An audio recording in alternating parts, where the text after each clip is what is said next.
Muy buenos días, estamos entrando en la recta final del año y el mercado está respondiendo de manera vigorosa, según lo anticipado en las recomendaciones bursátiles de la semana pasada. Se cumplió todo al pie de la letra en cuanto a la suba fuerte que tuvo el mercado de acciones americano en este cambio entre la última semana de noviembre y la primera de diciembre. En pantalla tenemos para analizar los números, las estadísticas.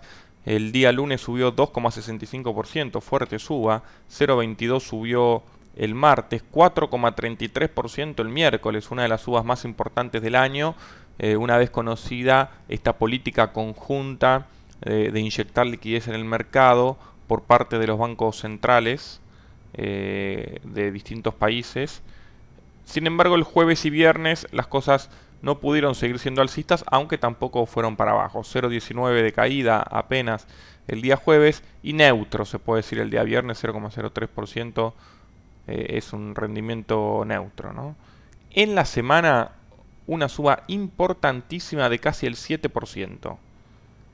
Lo que hizo que noviembre, que pintaba para ser un mes súper negativo, porque teníamos justamente un 7, casi un 8, 7 y pico por ciento de caída al fin de la semana anterior, terminó solamente con un 0,4% de caída, 0,4% de caída, y diciembre, hasta ahora empezó solamente con dos ruedas y de caída neutra, 0,22. En el año, que es lo más importante para no perder el punto de referencia, o sea, desde el 1 de enero hasta hoy, 5 de diciembre, estamos con un rendimiento del 1,09% negativo, prácticamente neutro. Si el mercado sube el día de hoy, vamos a estar nuevamente en terreno positivo en lo que va del año, lo cual es realmente importante. Pero vamos a ver qué nos dicen los gráficos de todo esto, porque así como nos anticiparon de manera perfecta la suba de la semana pasada, vamos a ver qué nos traen para esta semana, ¿no? Y para lo que por ahí queda del año, si nos podemos aventurar también. Fíjense cómo quedó el chart del SPI, del ETF de Standard Poor's 500, que lo usamos como punto de referencia para el análisis del caso. Tenemos por un lado la suba de la semana pasada, que está reflejada en este rebote del mercado. Si lo analizamos en un gráfico de días, de 20 días con 5 minutos, 20 días con velas de 5 minutos, vemos los dos terribles gaps que se produjeron en los días de mayor suba, que fueron lunes y miércoles de la semana pasada, que quedaron lamentablemente abiertos. Digo lamentablemente para las posiciones alcistas, ¿no? Y esto, que hayan quedado abiertos estos gaps, nos dice que en algún momento el mercado va a tener que volver a niveles de 116 dólares para poder cerrarlos y cerrar con eso ese capítulo, ¿no? Recordemos que siempre decimos que las subas que son realmente sanas son aquellas que no dejan gaps abiertos en el camino, ¿no? Entonces, a nivel de gap, y ya que estamos con ese tema, tenemos uno, 2, 3 gaps abiertos arriba para cerrar y uno, 2, 3 gaps abajo también para cerrar. O sea que estamos en el medio, el SPI está atrapado entre estos 3 gaps que tiene arriba y estos 3 gaps que tiene abajo. Por ahí los gaps que tiene abierto abajo son de mayor magnitud, ¿no? Porque fíjense lo grande y limpios que son estos dos gaps en comparación con estos de arriba que por ahí son un poquito más chicos, ¿no? Y otra cosa para tener en cuenta es que tenemos un RSI realmente sobrecomprado en 62.51, luego de tamaña suba que estamos hablando, y por otro lado también tenemos al SPI que está muy cerca a pesar de la caída de los últimos 2 días, que fue muy tenue, digo, ¿no? Pero está muy cerca de la media de 200 en 126.69 y la parte superior de este canal bajista que hemos trazado también en ese mismo nivel, 126. Se puede decir que 127 para darle algo de margen. En 127, o sea 1270 puntos del Standard Poor's 500, hay una resistencia importante, ¿no? Hay una resistencia importante. En 1275 puntos o 127,50 del SPI, también entramos en la zona de gap del primero de los 3 gaps que tiene abiertos arriba, que también podría cerrarse, ¿no? Entonces, ¿qué es lo que puede pasar en función de lo que estamos viendo en los charts?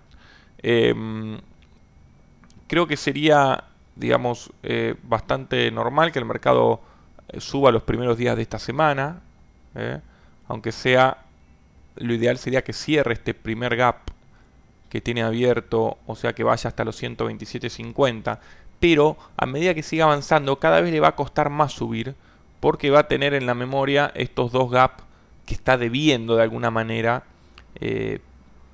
para los cuales tendrá que volver a 116, ¿no? O 115. Ahora, para volver a esos niveles, si el SPI ahora empieza a subir y alejarse de esos niveles, cada vez le va a costar más volver. Entonces, yo creo que lo ideal sería que el SPI suba, aunque sea para cerrar este primer gap, y luego a partir de ahí ensaye una caída que lo lleve a cerrar estos dos gaps que dejó abiertos en la suba de la semana pasada y que son realmente una magnitud importante, y se me hace que los traders del mercado no los van a dejar abiertos mucho tiempo. Pero bueno, tuvimos también gaps abiertos durante meses, 5 o 6 meses, desde octubre del año pasado hasta que se cerraron en agosto de este año, con esta caída terrible que estamos viendo en pantalla. Entonces, en el mercado sabemos que no se puede asegurar nada. Sin embargo, a mí me parece que hasta lo más sano para el mercado sería que se cierren primero estos dos gaps para luego sí ensayar una suba importante y más consistente, ¿no? Pero estamos hablando de un movimiento que tendría que ser de una caída de casi el 10%, 9% desde el nivel que está ahora. Pienso que con el envión que viene el mercado por ahí sube un poquito más, pero tendría que ir a cerrar, a buscar estos gaps en algún momento, y probablemente ahí surjan oportunidades de compra. Lo que sí me parece oportuno alertar que el ratio riesgo-rentabilidad en este momento no es el mismo que el que estábamos viendo la semana pasada, que estábamos acá y decíamos que había muchos gaps arriba para cerrar, sino que ahora el ratio riesgo-rentabilidad para abrir una nueva posición long, o sea alcista, no es favorable. Digo que no es favorable porque tenemos un RSI en niveles de sobrecompra, 3 gaps para cerrar abajo, testeo de media de 200 y tendencia bajista. O sea, está todo más dado para una potencial caída en algún momento, que no tiene por qué ser a partir de hoy, ¿no? Una potencial caída en algún momento de esta semana, quizás hacia mitad de semana, que para una suba continuada, ¿no?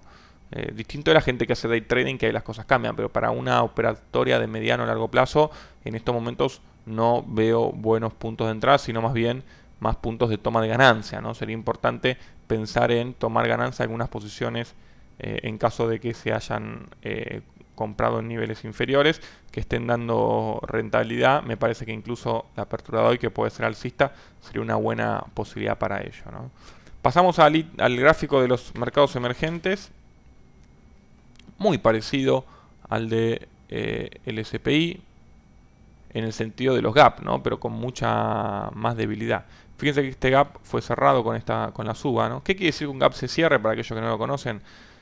Acá teníamos un gap down abierto y fíjense cómo el SPI subió y operó en esos niveles, con lo cual este gap se considera cerrado y tenemos que borrarlo, ¿no? Tenemos que borrarlo para que no esté deformando el análisis. Pero fíjense que tenemos estos dos gaps importantísimos abiertos del lunes y miércoles de la semana pasada, los mismos que los del SPI, ¿no? De una magnitud importante. Y llegamos a un gráfico de Emerging Market con un RSI también sobrecomprado en niveles de 59, pero con más gap arriba para cerrar que abajo, ¿no? A diferencia del SPI, y también mucho más lejos de la media de 200, para la cual tendría que subir todavía un 10% de los niveles que está ahora, ¿no? Pero sabemos que Emerging Market se va a mover bastante en función de lo que pase con el SPI, ¿no? GLD, el ETF del oro que analizamos periódicamente. Fíjense cómo lo tenemos testeando la tendencia bajista de mediano plazo, que es esta que les tracé acá, justo está en estos niveles. Por lo tanto, habría que esperar a ver qué hacen. Tampoco veo posibilidad de compra por un RSI también sobrecomprado, ¿no? Lo ideal sería en algún momento un testeo de las media 200 en 156.08, pero por ahora, hasta tanto en cuanto no rompa esta tendencia bajista, las cosas dan más para una potencial toma de ganancias en el oro en algún momento que para seguir subiendo. Lo ideal sería que, decimos nuevamente, pueda colocarse en niveles superiores a $170 durante varios días, con lo cual tendríamos que ya borrar esta tendencia bajista y tendríamos una nueva solidez en el oro que hasta ahora no le estamos teniendo, porque cada vez que la está testeando se frustra y vuelve a caer, ¿no? Veremos si este es el caso o no, pero la semana que viene tendremos definiciones sobre esto seguramente. Por último, el VIX, el índice de volatilidad. Fíjense que, como lo habíamos anticipado la semana pasada, una suba del mercado podía hacer que este indicador caiga hasta la media 200 y eso es lo que hizo.